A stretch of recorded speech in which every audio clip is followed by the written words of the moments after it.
নমস্কাৰ মিনাক্ষী ৰান্ধনী হানলৈ আপোনালোকক স্বাগতম জনাইছোঁ। আজি মই আপোনালোকৰ মাজলৈ লৈ আহিছোঁ এনেকুৱা এবিধ খাদ্য, বহুতো পুষ্টিকৰ, বহুতো টেষ্টি, বহুতো ৰোগ প্ৰতিৰোধ কৰিব পৰা ক্ষমতা থকা এইবিধ খাদ্য হ'ল কণী, বতা চৰাইৰ কণী।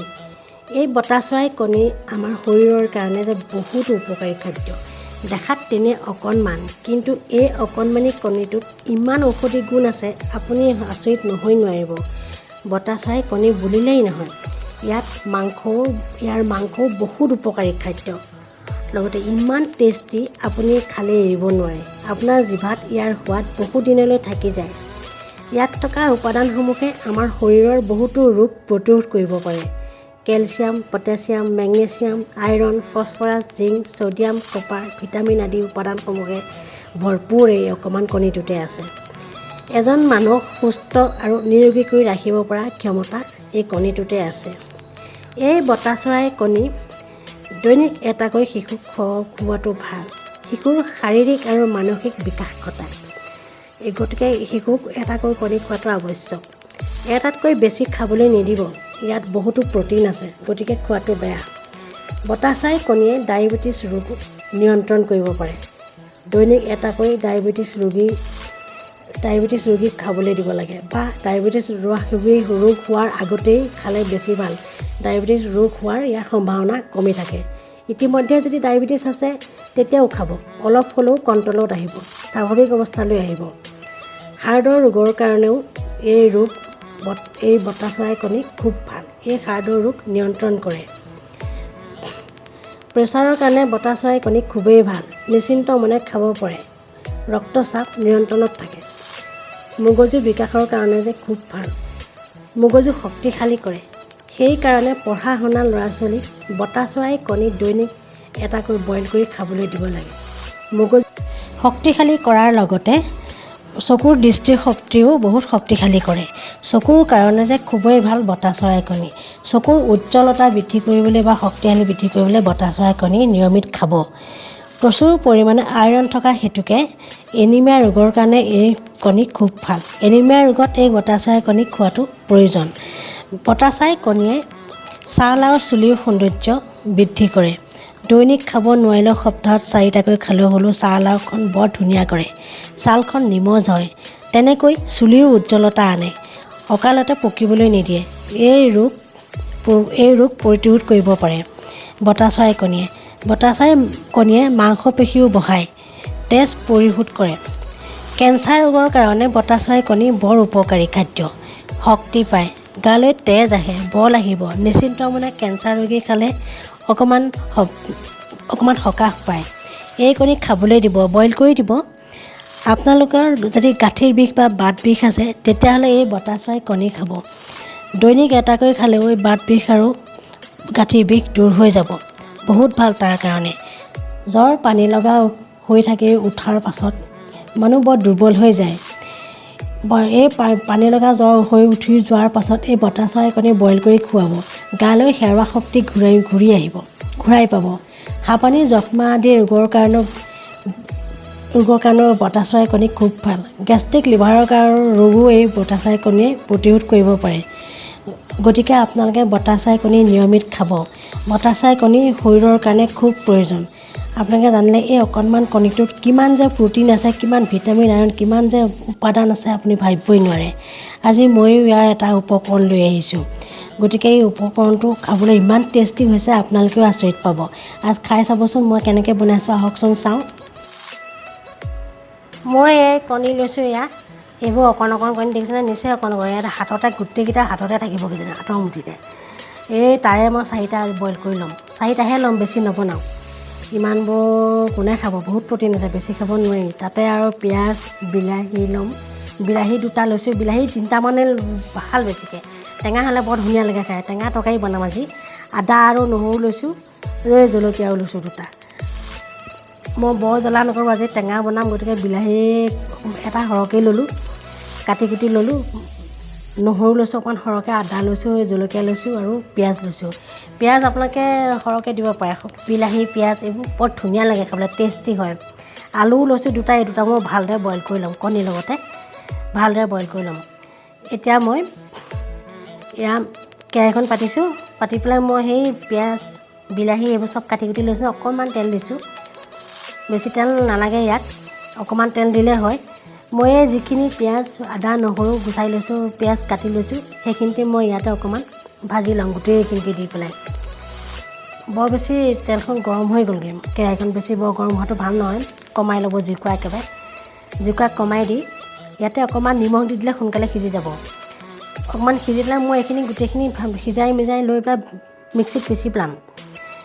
ইয়াতে মই মছলাও অকণমান দিম, কি মছলা খায় আপোনাৰ, অকণমানহে দিছোঁ নিমখ, পিছত দিম নিমখ, মাত্ৰ সিজিবৰ কাৰণে এইকণ দিছোঁ।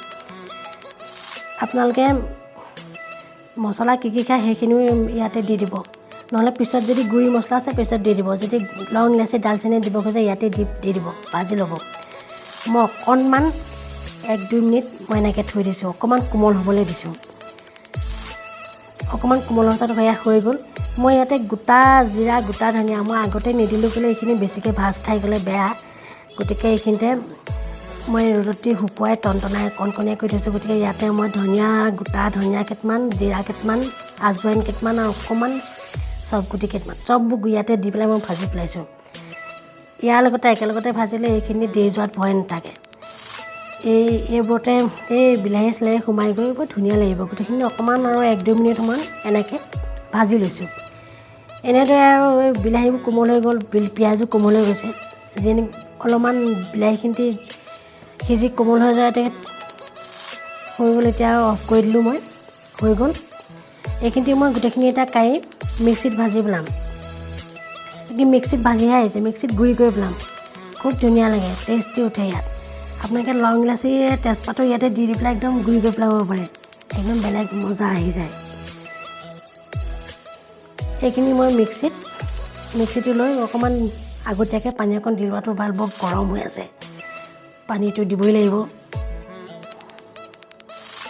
বৰ বেছি গৰম হ'লেও মানে একো নহয়, মিক্সিটো হ'লেও মানে ভাল নালাগে মোক, কেলৈ যেন কিয় বেয়া লাগে, মনতে আহি যায় যেন বেয়া হ'ব এইটো।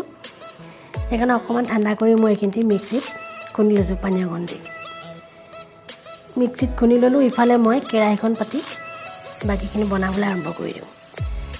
এয়া বইল কৰা আলুগুটিখিনি কাটি কুটি ল'লোঁ, কণীকেইটা এই 4টা কণী ল'লোঁ, বইল কৰি বাকলি চাকলি গুচাই লৈছোঁ। এতিয়া গোটেইখিনি বনাওঁ আৰু। কেৰাহীখন পাতি তেল দিলোঁ,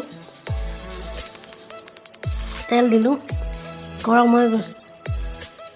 তেলখিনি গৰম হোৱাৰ পাছত ইয়াতে আপোনালোকে কি দিয়ে দিব পাৰে, যদি 5 ফোৰণ দিয়ে দিব পাৰে, আকৌ নহ'লে হয়তো অকণমান পিঁয়াজ অকণ কাটি দিব পাৰে ইয়াতে তেলতে।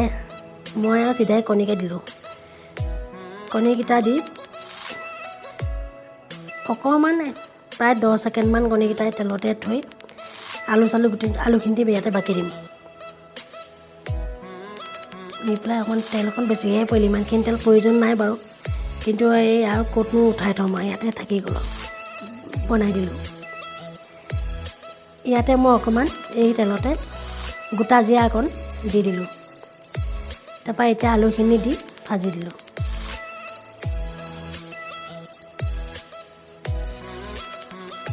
আলুখিনি দি ভালদৰে ভাজি লৈছোঁ আৰু ইয়াতে নিমখ হালধিখিনিও দি পেলাই ভাজি থাকিম। আপোনালোকে যদি ৰঙচুৱা কৰিব বিচাৰে ইয়াতে কাশ্মীৰ চিমলা মিৰ্চ দি দিব। মই আকৌ বেছি ৰঙচুৱা নকৰোঁ, নিজে নিজে ভাজ খাই ৰঙা হ'বই হালধি দিলে। আৰু কাশ্মীৰ চিমলা মিৰ্চ নিদিওঁ আৰু জলকীয়াও বৰকৈ নিদিওঁ। মোৰ সৰু অকণমান এটা আছে, খাব নোৱাৰে বৰ জলকীয়া দিলে, গতিকে মই নিদিওঁ। আজি টেঙা নিচিনাই হ'ব, বিলাহীকেইটা বৰ টেঙা পায়, গতিকে মই 3টাই বিলাহী দিলোঁ ইয়াত, বৰ ধুনীয়া লাগিব টেঙা। যদি টেঙা নাথাকে বিলাহীকেইটা ইয়াত নেমু চেপি দিব। মই টেঙাহে বনাইছোঁ আজি। নিমখ আৰু হালধি দি ভালকৈ মিক্স কৰি ভাজি লৈছোঁ। ভালদৰে ভাজি লৈ ইয়াতে মই এটা বস্তু দিম, তেল বহুত আছে ইতিমধ্যে। অকণমান কাষৰ কৰি মই ইয়াতে নৰসিংহ পাত কেইটামান ভালদৰে ধুই চফা কৰি হাতত ভালকৈ মোহাৰি লৈছোঁ। ভাঙি চিঙি মই তেলতে দি ভাজি পেলাম, বৰ ধুনীয়া লাগে খাই। আপোনালোকে এনেকৈ দি দিবচোন। যদি নৰসিংহ নিদি কচুৰি মেথি যদি আছে, কচুৰি মেথি দিব পাৰি, কচুৰি মেথি দিলেও বৰ টেষ্টি আহে। মই নৰসিংহকে দিলোঁ, নৰসিংহ প্ৰথম তেলতে দি দিলে কিবা ক'লা নিচিনা হৈ যায় কাৰণে মই পিছত দিছোঁ এইখিনি। সেইটো নিজৰ সোৱাদৰ ওপৰত, নিজৰ হেৰিৰ ওপৰত কথা। আপোনালোকে যদি আগতেই দিব বিচাৰে আগতেই দিব। মই ইয়াৰ পিছতেই দি দিছোঁ। কিছুমানে আগত দি ভাল পায়, কিছুমানে পিছত দি ভাল পায়, কিছুমানে বটি পেলাই ৰসটো দি ভাল পায়। এনেকৈ দিও খাই চাব এদিন। তাৰপৰা মই এইখিনি যিখিনি মই পিচি লৈছিলোঁ সেইখিনি মই ইয়াতে ঢালি দিছোঁ। সেইখিনি ইয়াতে ভালদৰে মিক্স কৰি অকণমান ভাজি ইয়াতে মই পানী অকণমান দি উতলিবলৈ দি দিম। পানী অকণ দি ইয়াতে প্ৰায় 2 মিনিটমান সময় উতলালে এইখিনি হৈয়ে যাব আৰু। এতিয়া অকণমান ইয়াতে পানী দি আমি ঢাকনখন মাৰি 2 মিনিটমান সময় উতলিবলৈ দিম। পানী দিয়াটো ভিডিঅ'টো দেখা নহ'ল, গতিকে আপোনালোকে নিজে দি ল'ব আৰু হিচাপ অনুযায়ী। পানী দিয়াৰ পাছত এইখিনি খুব ধুনীয়া লাগিছে, দেখাতেই খুব ধুনীয়া লাগিছে। আপোনালোকে এতিয়া চাই কেনেকুৱা পালে মোৰ ভিডিঅ'টো? ভাল লাগিছে নিশ্চয়। যদি ভাল লাগিছে আকৌ এনেকুৱা ভিডিঅ' চাবলৈ বিচাৰে তেতিয়াহ'লে মোৰ চেনেলটো ছাবস্ক্ৰাইব কৰি থ'ব আৰু ওচৰতে থকা বেল আইকনটো টিপি থ'ব। তেতিয়াহে মই দিয়া ভিডিঅ'বিলাক চাবলৈ পাব, আগতেই চাবলৈ পাব। এয়া দেখিছেনে? আৰু লাইক কৰিব, লগৰ বন্ধু বান্ধৱীবিলাক শ্বেয়াৰো কৰিব। আজিলৈ আহিছোঁ। এনে ভিডিঅ'ৰ যোগেদি আপোনাৰ লগত আকৌ লগ হ'ম। নমস্কাৰ।